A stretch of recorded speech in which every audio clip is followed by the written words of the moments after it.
dangerous variable from an already catastrophic war. But then...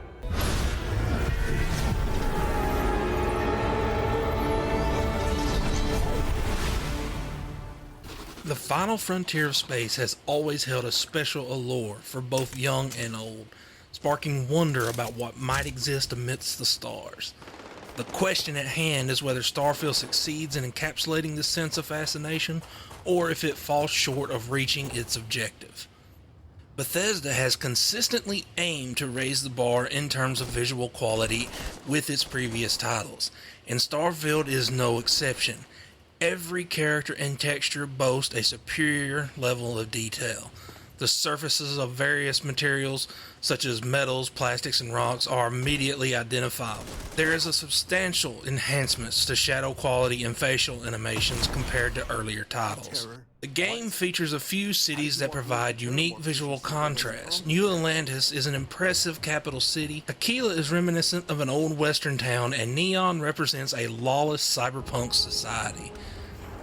Each planet you touch down on may host life, but mostly they are just rocky outcrops. Occasionally you might come across some worlds teeming with forests, swamps, and unique creatures, but these are rare instances.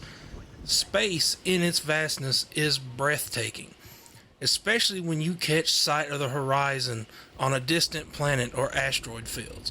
You'll also witness debris from space battles. Altogether, Starfield does a commendable job of capturing the essence of the enigma that is space. But Starfield has its issues.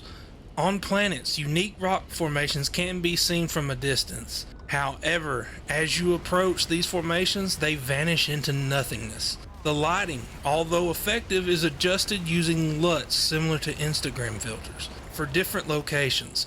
This sometimes results in a complete lack of black levels and can render your flashlight completely useless due to the filter's dimming effect.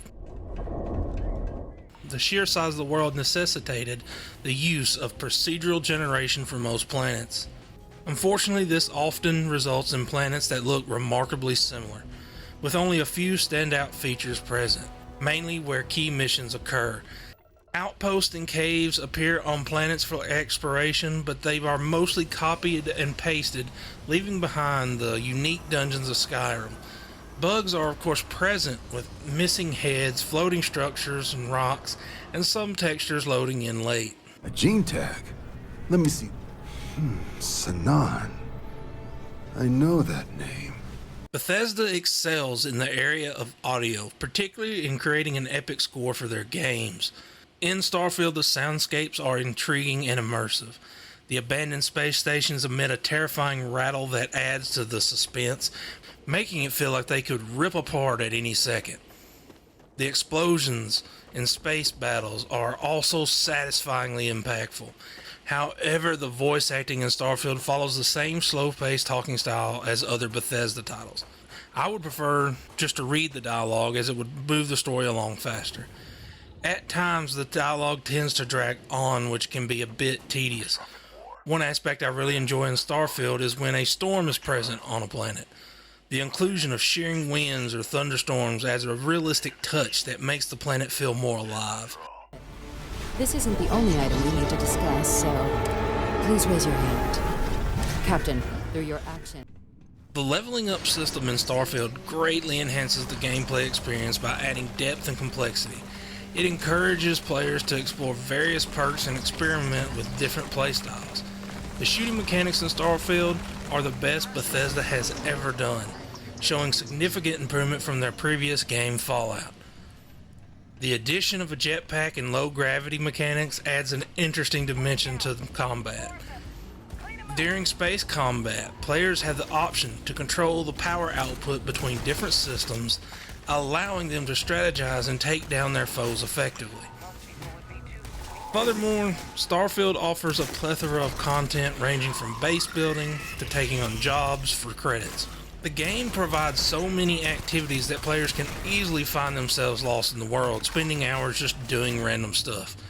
However, when it comes to missions and collecting materials for base building, the excessive amount of loading screens becomes a chore and an annoyance. Even if a mission takes place in a city, Players will find themselves constantly loading, which disrupts the flow of gameplay. The city of Neon in particular has a complex layout, resembling a hub within another hub. It's hubception. This poor choice of design means that players have to endure frequent loading times just to complete a basic task like talking to someone. Unfortunately, this problem persists throughout the entire game, as players have to load multiple times to switch between missions or travel to different planets.